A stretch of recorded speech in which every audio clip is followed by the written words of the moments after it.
capítulo de número 5, versículo de número 12.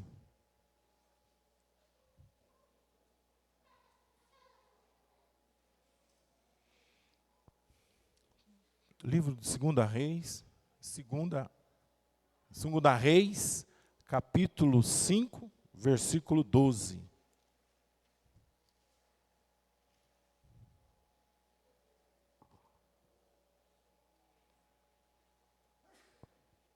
Todos acharam? Amém? Diz assim: não são porventura Abana e Farpá, os rios de Damascos, melhores do que todas as águas de Israel? Não poderia eu me lavar nelas e ficar purificado? E voltou-se e foi com muita indignação. Amém? Podeis assentar-se. Feche os teus olhos por um momento, deixa eu orar por você, mesmo sentado. Pai, estamos diante do Senhor, ouvimos hinos, palavras, irmãos que subiram aqui foram usados pelo Senhor, irmãos que louvaram e foram usados pelo Senhor, mas agora é a tua palavra. O Senhor que é conhecedor de todas as nossas necessidades, sabe o que precisamos ouvir, sabe o que necessitamos ouvir nesta noite. Fala comigo, com a tua igreja. Usa-nos de uma maneira que lhe agrade. Que o teu nome, Senhor, venha a ser exaltado e glorificado nesta noite. É o que eu te peço em nome de Jesus. Amém? Amados, quando nós nos deparamos com o livro de 2 Reis, capítulo de número 5, nós vimos a vida daquele comandante da Síria, Naamã. Se nós pegarmos o versículo 1, todos nós já conhecemos essa história, já lemos.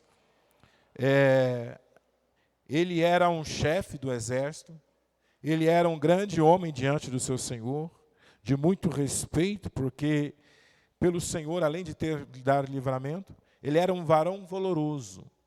Porém, a Bíblia nos relata sobre ser leproso. Aí a gente pede assim: Reinaldo, mas vem cá. Antigamente, em Israel, não era proibido, por exemplo, o leproso não tinha que viver afastado, distante, não poderia viver em um convívio e tantas coisas mais? Em Israel, sim. Na Síria, não. Então, nós vemos a diferença. Por isso que Naamã, ele era bem respeitado, tratado, independente das suas lepras, dos seus problemas. Na Síria, sim. Em Israel, não. Só que Naamã, por sua vez, depois dele levar cativo uma menina da casa de Israel, essa menina passa a conviver na casa de Naamã. E nós entendemos que todos aqueles que passam a conviver na nossa casa, passam a ser nossos amigos, conviver conosco, andar conosco, essas pessoas eles acabam conhecendo a nossa vida, acabam entendendo um pouquinho mais sobre nós. E não é diferente, porque aquela menina, ela convivendo com a esposa de Naamã, convivendo com Naamã, ela viu o problema que tinha na casa de Naamã. E uma das coisas que quando nós aprendemos a conviver com as pessoas, isso nós vamos falar um pouquinho sobre amizade, o tema da nossa mensagem hoje. O amigo sincero é aquele que não se cala diante dos nossos problemas. O amigo sincero é aquele que sempre está disposto a nos ajudar e nos aconselhar. E essa menina dentro da casa de Naamã, ela foi conselheira levantada por Deus ali. A primeira coisa que ela diz é: se o meu Senhor estivesse com o profeta que está lá em Samaria, com certeza ele o restauraria ou algo aconteceria na vida dele. Então, às vezes, os conselhos, amigos em si, que são amigos de Deus, colocados nas nossas vidas, nas nossas casas, em nossa família, tem aqueles amigos que trazem conselhos que nos edificam, que são caminhos de bênção para nós, mas tem aqueles amigos que nos levam à perdição, que nos tira da presença de Deus, que nos leva para distante do Senhor e acaba só dando mau conselho em tudo na nossa vida. Qual é mais fácil? Qual amigo que é mais fácil ouvir? Aquele que fala para te agradar ou aquele que fala a verdade? Porque o que fala a verdade tem hora que você fica assim: mas você não está sendo meu amigo? Porque ouvir a verdade, meu irmão, tem hora que dói. Mas aqui, ela foi sincera. Ela chegando diante da sua senhora e disse: tomara. Porque essa menina, ela conhecia quem estava em Samaria. Ela conhecia o profeta que estava em Samaria. Ela conhecia o homem de Deus que estava em Samaria. E é isso que nós devemos entender. O amigo sincero, quando ele vem da parte de Deus para a minha vida e para a tua vida, ele sempre traz algo de Deus para nós. E aí Naamã então se prepara. Ele arruma suas carruagens, prepara os seus que estavam com ele. E segue então. Pega uma carta do seu rei. E quando então, lá no versículo 6, levou-se a carta ao rei de Israel, dizendo: logo chegando em ti esta carta, sabeis que eu enviei a Naamã, meu servo, para o restaurares da sua lepra. O rei de Israel, não entendendo muito, disse: ele está querendo um motivo para a briga. Ele está querendo um pretexto. Aí então tudo isso chegou até o homem de Deus. Sucedeu que, ouvindo, porém, um homem de Deus, ouvindo, disse: manda vir aqui. Naamã, então, interessante que ele vai até Eliseu. Chega até Eliseu. Só que ele vai o quê? De uma forma para chamar a atenção. Ele levou presentes, levou algumas coisas que você já sabe. Muita coisa boa. Quando ele chega diante do profeta, aí o profeta nem saiu para recebê-lo. Pelo contrário, mandou o seu servo dizer. Diz a ele, lá no versículo 10, se você tiver com a sua Bíblia aberta. Então Eliseu mandou-lhe um mensageiro dizendo: vai e lava-te 7 vezes no Jordão, e a tua carne tornará, e purificado ficarás. Às vezes nós pensamos que Deus vai agir do nosso jeito. Às vezes nós pensamos que Deus vai fazer da forma que nós estamos pensando. Às vezes a manifestação de Deus, nós vamos pensar: Deus vai fazer tudo conforme eu quero. Eu imagino, eu tenho buscado, eu tenho feito. Deus abençoe. Eu tenho feito. Mas é aí onde Deus começa a frustrar a gente.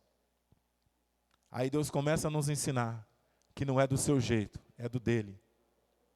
Não é da sua vontade, é da dele. Não é do seu querer, é do querer dele. Às vezes Deus vem dessa forma. Deus usa alguns detalhes nas nossas vidas para nos mostrar. Para quê? Para que você aprenda a depender dele. Para que você entenda que quem faz é ele. Para que você aprenda que ele tem o controle de tudo na sua vida. O detalhe não é descer o Jordão. O detalhe é você aprender a ouvir a voz de Deus e entender o que Deus tem para a sua vida. Quando nós olhamos para o texto, às vezes nós buscamos resposta de Deus. A resposta de Deus para a vida de Naamã foi o quê? Aquela menina lá dentro da casa dele. Aí agora você quer uma palavra, Deus já te deu a palavra. Só que a palavra não veio do homem, vem de Deus. E quando a palavra vem dele, você tem que aprender a viver a palavra dele, não a sua, não a nossa. E quantas vezes Deus está falando para você, Deus está te dando direção, Deus está mostrando como você deve fazer, como você deve agir, e aí você está pensando o quê? Que descer o Jordão, que é uma forma de você se expor, aonde você vai, todos vão te ver, vai olhar o seu estado, as suas condições, é motivo de humilhar você. Deus não vai te humilhar. Deus, ele vai te tratar. E quando nós olhamos aqui, olha só, porém, vamos entrar aqui, ó, porém Naamã muito se indignou e se foi dizendo: eu dizia comigo, certamente ele sairá por si em pé, invocaria o nome do Senhor, seu Deus, e passará a sua mão sobre o lugar e restauraria o leproso. Aí você entende que o tratamento de Naamã na Síria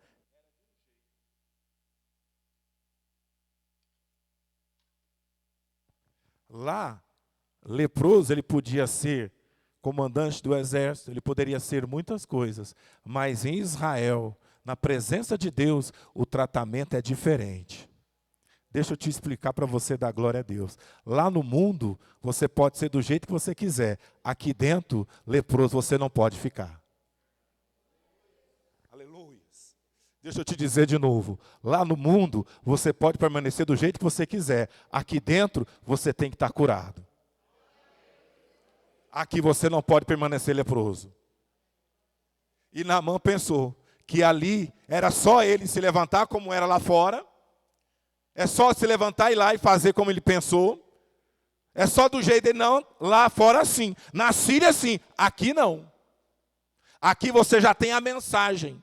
Aqui você já tem a palavra, aqui você já tem a manifestação de Deus. Então nessa noite Deus fala com você, não é do seu jeito, não é como você pensa, não é por causa do seu diploma, não é por causa da sua posição, não é por causa da sua conta bancária, mas você tem que aprender a se humilhar na presença dEle, porque às vezes você está pensando que por causa da sua posição, do seu status e tudo mais, Deus vai mexer no seu ego, Deus vai fazer conforme você está imaginando. Não, a primeira coisa é, começa a quebrar o seu orgulho, para que a glória de Deus venha se manifestar na sua vida.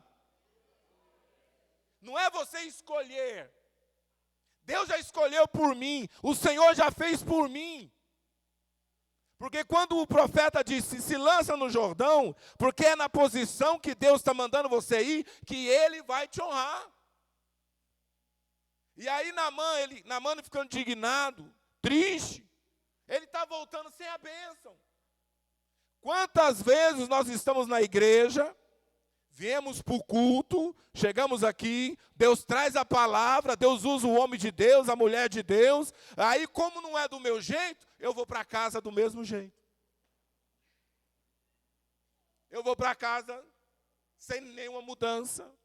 Ah, mas foi o Reinaldo que pregou, não gosto que o Reinaldo prega. Ah, o Zezinho que pregou, não sei como o Zezinho. Ah, mas foi o fulano que pregou, eu não gosto. Meu irmão, não é gosto, é vontade de Deus. Deus usa quem Ele quer, do jeito dEle, da vontade dEle. Nós temos que ser sensíveis à voz do Espírito Santo de Deus. Se você analisar aqui, desde o início do culto, Deus está falando sobre a sua presença. Se nós estamos sensíveis à voz do Senhor, desde o início do culto, os hinos, tudo fala da presença dEle. Naamã estava na presença de Deus, e estava indo embora porque não foi como ele queria. É porque o cristiano não foi lá, não impôs as mãos sobre ele, não rodou, não sapateou, não relampeou, não deu a mensagem que ele queria e foi embora emburrado do culto. Nós temos que entender que o lugar que estamos é santo. Nós temos que compreender que aqui habita o poderoso, o Yeshua HaMashiach, o Emanuel, o Deus conosco. Enquanto lá fora tem gente que está vivendo uma vida que infelizmente só o Senhor para ter misericórdia, eu e você estamos aqui nesta noite na presença dEle, desfrutando o melhor dEle. Então se Ele está mandando eu ir para o Jordão, eu vou para o Jordão. Se Ele está falando para mim ir para lá, eu vou. Eu só quero viver a vontade dEle. Eu só quero estar no centro da vontade dEle.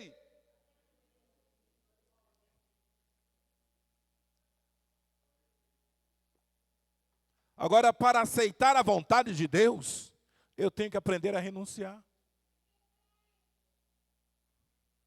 Enquanto você não aprender a renunciar a si mesmo, para viver a vontade de Deus, tudo vai ficar travado nas nossas vidas.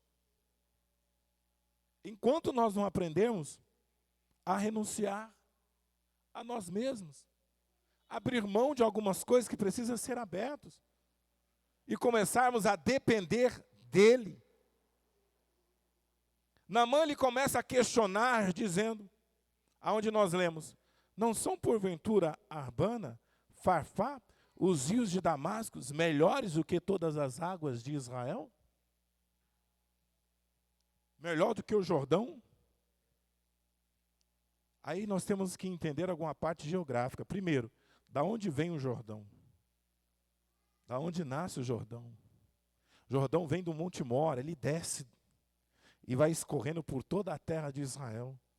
Então está se referindo a algo que tem história. E quando se fala do Jordão, realmente as águas do Jordão, do rio Jordão, não são águas boas, são águas salobas. Não é uma água boa. E depende da cega, o rio é profundo. Mas como se trata do rio Jordão e os rios de Arbana e Farpá, os rios de Damasco, são aquedutos. Eles não são rios, eles nascem de outros rios. Aí Deus está nos dizendo, não é a sua opção, é a minha. Não é do seu jeito, é do meu. Não é como você pensa, é como eu penso. Porque eu conheço não só você hoje, mas eu conheço você desde antes do seu nascimento. Antes da tua formação, eu já sabia quem era você. Então, o profundo de Deus para nós, para que você entenda, às vezes você está dizendo, não são porventura a igreja melhor, fulano melhor, ciclano melhor, beltrano melhor. Meu irmão, eu não estou dizendo quem é melhor, eu estou querendo dizer para você, é aonde você está disposto a ir, o que você está disposto para viver, para que você alcance aquilo que Deus tem para a sua vida. Por quê? Porque se for de opções, eu quero estar numa igreja que tem ar-condicionado. Eu estou aqui quase pingando aqui, ó. Olha lá. Eu queria estar num lugar aonde. Mas eu quero dizer para você, Deus está falando para você ir para o Jordão, fica tranquilo, é o melhor que Ele tem para a sua vida. Às vezes você está assim, Deus, mas me leva lá para o outro, Senhor. Faz desse jeito para mim, Senhor. Faz dessa forma para mim, Senhor. Aí Deus fala para você, aprenda a renunciar ao que está em Damasco e vai viver o que está no Jordão. Porque é lá que algo novo vai acontecer na sua vida. Mas, Reinaldo, não é sobre amigos que você está falando? Sim. Porque então, chegaram ele, seus servos, e começaram o quê? A dizer. Aí eu digo para você, tem amigo que não deixa você voltar vazio para casa. Tem um amigo que ele sempre vai pegar no seu pé. Mais uma vez, aqui, os amigos de Naamã. Chegou nele e falou, não, meu senhor, espera aí. Presta atenção no que ele está pedindo para o senhor. Porque tem hora, querido, para que a gente venha se expor, tirar a nossa armadura, tirar a nossa capa, e se expor para todos verem, não é fácil. Mas tem hora que a gente tem que abrir o coração. Não adianta você ficar com seu coração duro aí, dizendo que eu não vou liberar perdão, porque eu estou ferido, estou machucado. Vai lá no hospital ferido para você ver o que a enfermeira faz com você. Chega lá. Onde está doendo, se tem uma ferida, o que ela vai fazer com você? Se ela não vai tocar, se ela não vai impor as mãos, e se não vai fazer tudo que você não quer. Semana passada eu fui lá. A médica falou, vou te implicar a injeção. Não vai não. Eu falei, vai, não vai. Eu vou fazer isso. Não vai, vai. E aqui não é do seu jeito. E Deus fala para você nessa noite, Lamante comandava a súpria. Começa a tirar o seu orgulho. Começa a tirar o seu eu. Começa a renunciar. Se você não vai ver algo de Deus acontecendo na tua vida. Você não vai ver a sua casa sendo curada. Seu filho sendo restaurado. Sua família sendo transformada. E tem hora que nós precisamos ouvir coisas que é contra aquilo que o meu eu está querendo. Eles começaram a dizer ao seu Senhor, dizendo, meu Senhor, meu Pai, se o profeta lhe pedisse alguma coisa, porventura não os faria? Quanto mais está dizendo, vai e lavas e purificarás limpo. Tem hora que a gente está criando obstáculo para aquilo que Deus está querendo fazer nas nossas vidas.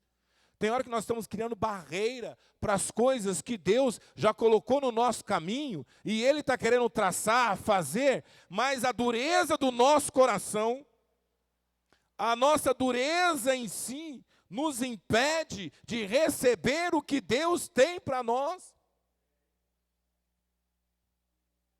Por isso que nós temos que aprender a quê? Primeiro passo, aprenda a renunciar e vai viver a vontade dEle.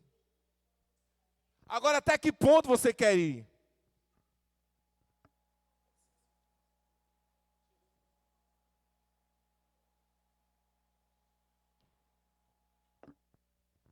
Até que ponto você quer ir?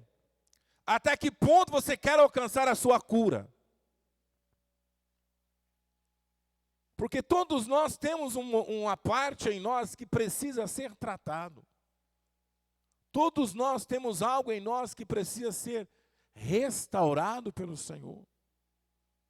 Todos nós temos algo que precisa passar pelo Jordão, pela obediência de Deus, viver aquilo que Deus está colocando para nós.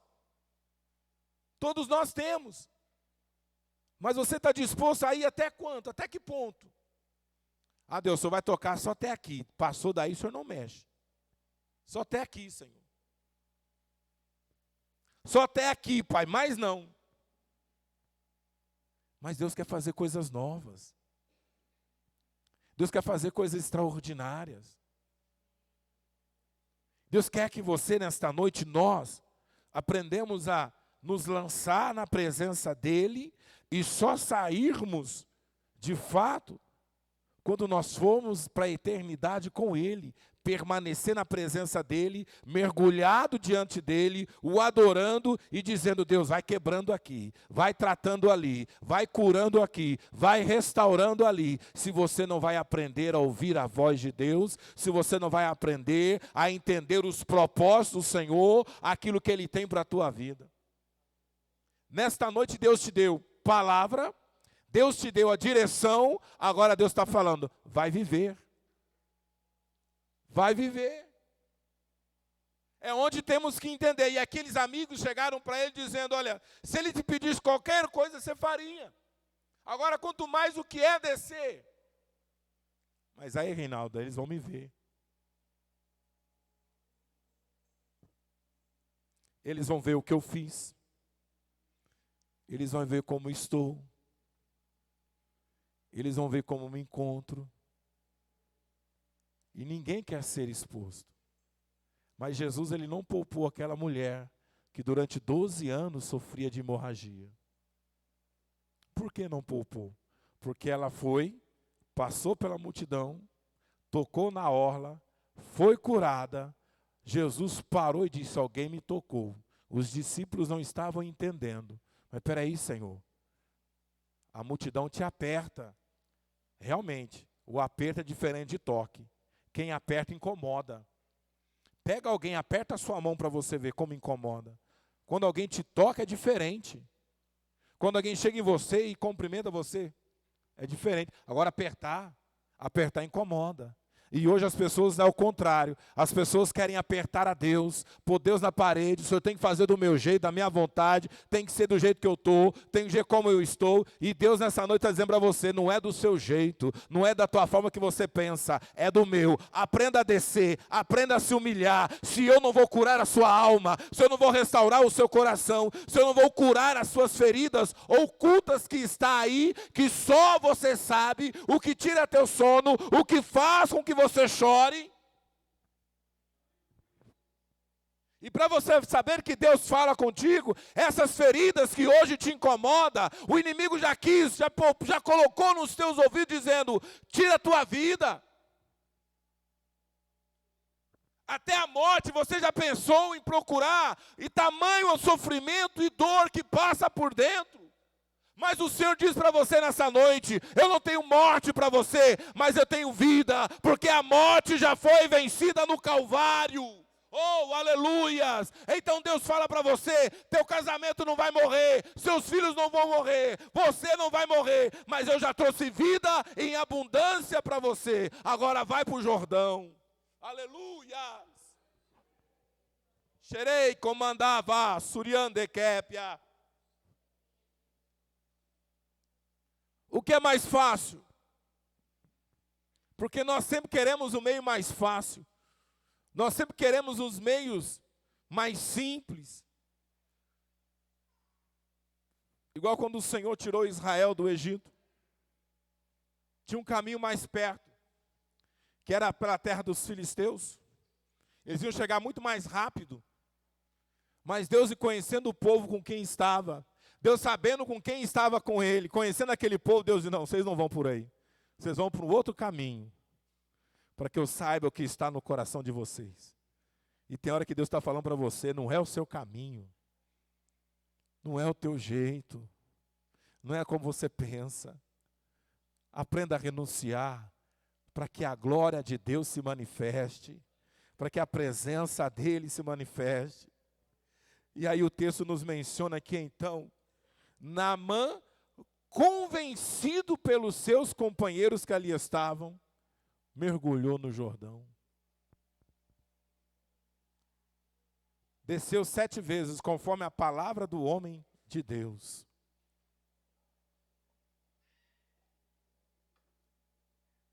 Deixa eu dizer uma coisa para você nessa noite.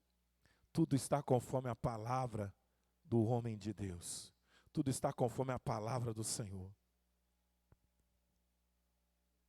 É a palavra que vai fazer a diferença na minha vida e na sua vida. É a palavra. E essa palavra já foi liberada nesta noite para nós. Essa palavra já foi liberada para nós nesta noite. Você não queria uma palavra? Está aí. Obedeça mais. Tira seu eu de cena. Tira seu ego, tira seu orgulho. Deixa Deus quebrar isso aí. Deixa Deus desfazer. Se você não vai ver coisas novas de Deus. Agora eu fico imaginando quando Naamã, então, ele desce o Jordão. Aí entra a forma obediência de Deus, porque o segredo é a obediência. O resultado vem quando nós aprendemos a obedecer ao Senhor. O resultado vem quando nós aprendemos a viver a palavra. O resultado vem quando nós aprendemos a viver aquilo que Deus colocou para nós. E quando o Naamã, então, ele entende, aí ele volta ao homem de Deus com a sua comitiva, mas volta curado. Aí, olha que interessante, agora Naamã volta para casa restaurado. Deixa eu dizer para você nessa noite, Deus não quer que você saia daqui do mesmo jeito. Eu vou repetir para você, dar glória a Deus. Deus não quer que você saia daqui do jeito que você entrou. Esse aqui continua sendo lugar, casa de oração, casa de cura, de libertação, de restauração. Ah, Reinaldo, eu sou crente há tantos anos, glória a Deus, mas ainda precisamos de cura, precisamos de libertação, de restauração, de tratamento de Deus. Você está no lugar certo. Por isso, nesta noite, não tenha vergonha de se lançar perante o Jordão. Não fica dando opção para Deus, dando para Deus qual é o melhor, o que poderia ser feito. Simplesmente acate aquilo que Deus colocou no coração dele. E como o Espírito Santo, que é o nosso amigo, o nosso conselheiro, o nosso ajudador, ele está dizendo: faça conforme a vontade dele, a vontade do Senhor, e ele vai te honrar. Aleluia! Queria convidar você a se colocar em pé.